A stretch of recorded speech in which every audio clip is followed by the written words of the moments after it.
शहीद हसन नसरुल्लाह जो घर बैरोत में तबाह थियल इमारत के मलबे हेठां मिली वियो। अरब मीडिया जो चवणु आहे त शहीद हसन नसरुल्लाह जे जिस्म ते कंहिं बि वॾे ज़ख़्म जो निशान न आहे। ज़ाहिरी तौर लॻे थो त संदसि मौत धमाके जी शिदत सबबु थियो आहे।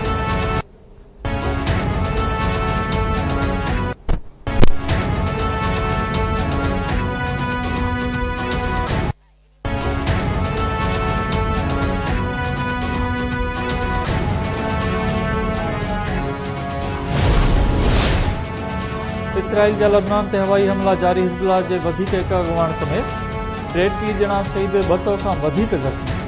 लबनान जे ॾखण वारनि इलाइक़नि मां 10 लख खां वधीक शहरनि जी लॾ पलाण। ईरान सलामती काउंसिल जो हंगामी इजलास हलाइण जी दरख़्वास्त करे छॾी।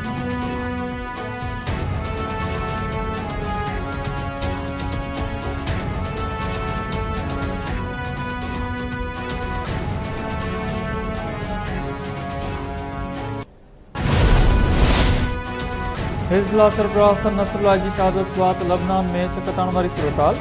उॾामूं बंदि थियण सबबु केतिराई पाकिस्तानी शहरी फाथल। पाकिस्तानी शहरियुनि जो चवणु आहे त सफ़ारतखाने खे 1 महीनो अॻु ई चयो वियो हो त होमवर्क पूरो रखे। शाम जो रस्तो गैर महफ़ूज़ आहे। बैरूत मां निकिरण जो ज़मीनी रस्तो बि बंदि आहे। कंहिं ख़ुसूसी जहाज़ ज़रिए पाकिस्तान आंदो वञे।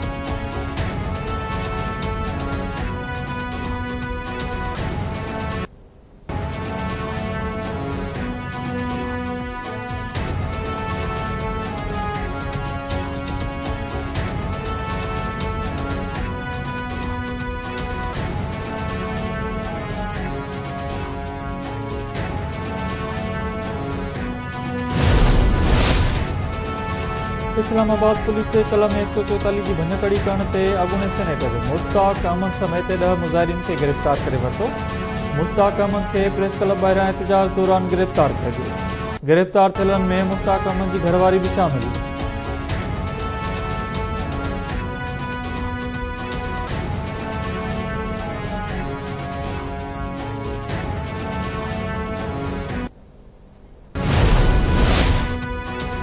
नॉन फाइलर्स गाॾियूं ऐं मिल्कियत ख़रीद न करे सघंदा, न ई करंट अकाउंट खोलाए सघंदा।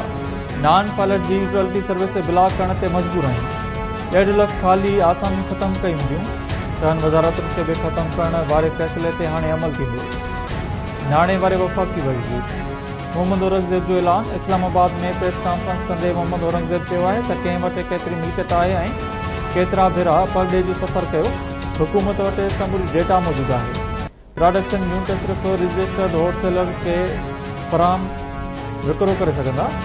3 लख मैन्युफैक्चरर्स मां 25% टैक्स ॾियनि था। FBR में 2000 टैक्स ऑडिट एक्सपर्ट मुक़ररु कया वेंदा। टैक्स कलेक्टर जो हिसाब कयो वेंदो।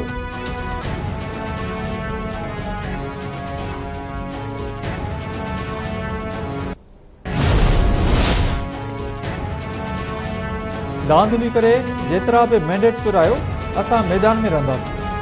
असां हिन पार्लियामेंट खे अवाम जे नुमाइंदा पार्लियामेंट नथा सम्झूं। जाली पार्लियामेंट ज़रिए एतिरी वॾी आइनी तरमीम करणु मुनासिब न आहे। मौजूदा पार्लियामेंट आइनी तरमीम करण जो हक़ नथी रखे। पेशावर में प्रेस कॉन्फ्रेंस कंदे JUI सरबराह मौलाना फज़ल रहमान चयो आहे त अदालती ढांचे में जेका तब्दीली आंदी पई वञे उहा अवामी मुफ़ाद में न हुई। ॾिसंदासीं त पीपुल्स पार्टी ईंदड़ मरहले में कहिड़ो तरमीमी मसौदो आणे थी। अहिड़ियूं तरमीमूं आंदी वञनि जन सां अवाम खे फ़ाइदो थिए। ख़ैबर पख्तूनख्वा हिन वक़्तु बदमनी जी बाहि में सड़ी रहियो आहे। PTI खे जलसे जी इजाज़त मिलणु घुरिजे। लबनान जी बाहि सॼी दुनिया खे पंहिंजे वकड़ में आणे सघे थी। मस्जिद अक्सा जी आज़ादी ताईं जहाद जारी रहंदो।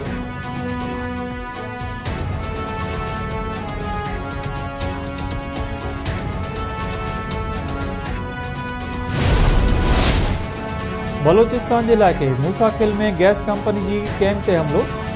20 खां वधीक पुरियत अगवा। पुलिस जो चवणु आहे त हथियारबंदनि क़ौमी शरह ते कंपनी जी कैंप मथां हमिलो कयो। 20 खां वधीक पुरियतनि खे अगवा कयो वियो। गुज़िरियल ॾींहुं पंजगोर में क़त्ल थियल पुरियतनि जा लाश बि वारसनि हवाले। सदर आसिफ अली ज़रदारी ऐं वज़ीर आज़म शहबाज शरीफ पारां मज़मत।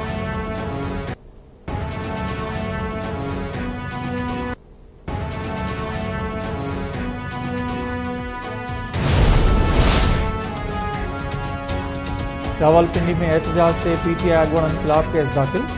FIR जे मतन में चयो वियो आहे त एहतजाज कंदड़नि पुलिस ते पथराव कयो, जवाबदारनि पारां भिनड्राह बि कई वई। अली अमीन गंडापुर जो सॉफ्टवेयर अपडेट थी वियो आहे। KP में हाणे बदअमनी वधी वई आहे।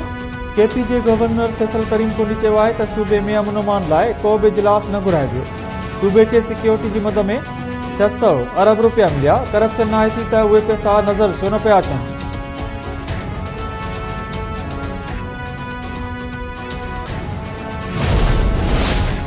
सिंध जे मुख़्तलिफ़ इलाइक़नि मां 3 ॼणनि जा लाश ते पखो भरिसां सिमशाख मां पीरसन जो लाश मिलियो, सुञाणप नथी सघी।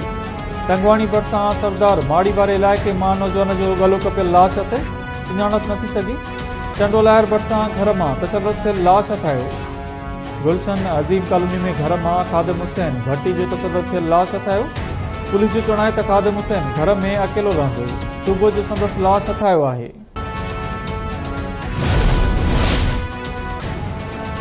जामशोरे में नूरियाबाद भरिसां गैस भराइण दौरान कार में सिलेंडर फाटण सबब ज़ख़्मी थियल CNG स्टेशन जे मुंशी दम ॾेई छॾियो। पहुते जो अंग वधी थी वियो। कोहिस्तान CNG स्टेशन ते गैस भराइण दौरान कार में गैस सिलेंडर जे धमाके में आसमां थॾे ते पहुत ऐं 5 ॼणा ज़ख़्मी थी पिया हुआ। ज़ख़्मी थियल नवाबशाह वासी मुंशी अरबाब उनड़ हैदराबाद जे अस्पताल में ज़ख़्मनि जा सुर नसंदे दम ॾेई छॾियो। 3 ज़ख़्मियुनि जो इलाज हलंदड़।